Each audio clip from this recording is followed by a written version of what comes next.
The assassination of Colombia's main opposition party leader, Dr. Pardo Leal, has shaken the nation. As the violence increases, many Colombians feel they're being drawn inexorably into the vortex.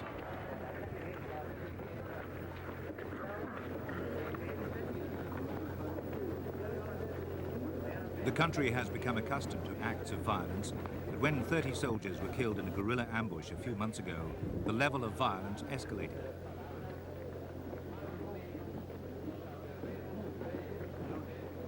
Publicly, the army searched for the troops' killers. Privately, death squads meted out their own rough justice.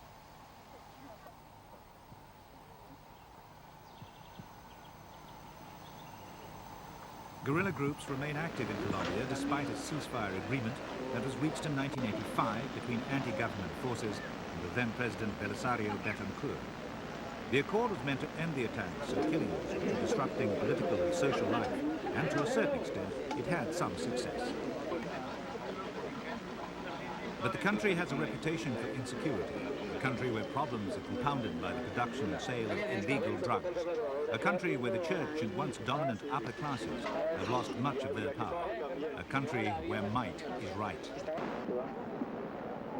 There's a tradition of sectarianism that remains strong, and there's a growing sense of chaos. Death threats have been sent to a number of academics, journalists and artists who've decided to flee the country rather than face the consequences of la violencia.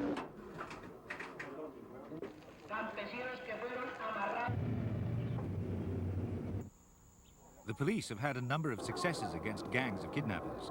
The abductions are just one element in the overall violence, but add to the general sense of unease felt by most Colombians.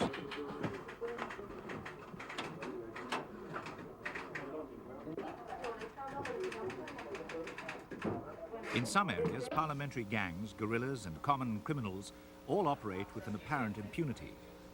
People are kidnapped and yet no one takes responsibility for the crime. While most of the violence might be considered domestic, there's international concern about the violence that surrounds one of Colombia's booming industries, the trade in illegal drugs.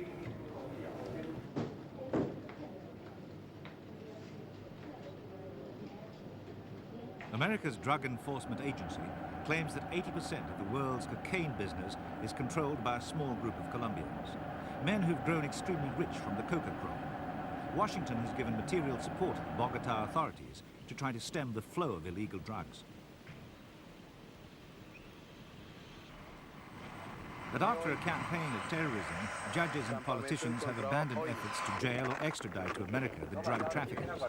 The top racketeers now enjoy the sobriquet of the untouchables. One of the so-called cocaine barons has been arrested by the Colombian police. But Jorge Luis Ochoa Vasquez was charged not with a drugs offense, but with smuggling bulls. A document signed by the extraditables, code language for Ochoa's colleagues, warned that leading figures would be assassinated if the authorities agreed to extradite Ochoa to the United States. All this in a country already facing widespread political unrest. The murder of the Unión Patriótica's party's leader was the catalyst for widespread and serious civil unrest. Dr. Pardo was shot dead while driving with his family on a country road near Bogota. The UP leader was a law professor whose brilliance was widely acknowledged. He'd helped to lead Colombia's largest guerrilla group out of the mountains and into the electoral process. However, Dr. Pardo would have been the first to admit that his name would be on the top of the right-wing death squad's lists. In all, some 500 UP activists have been murdered since the group was formed 2.5 years ago.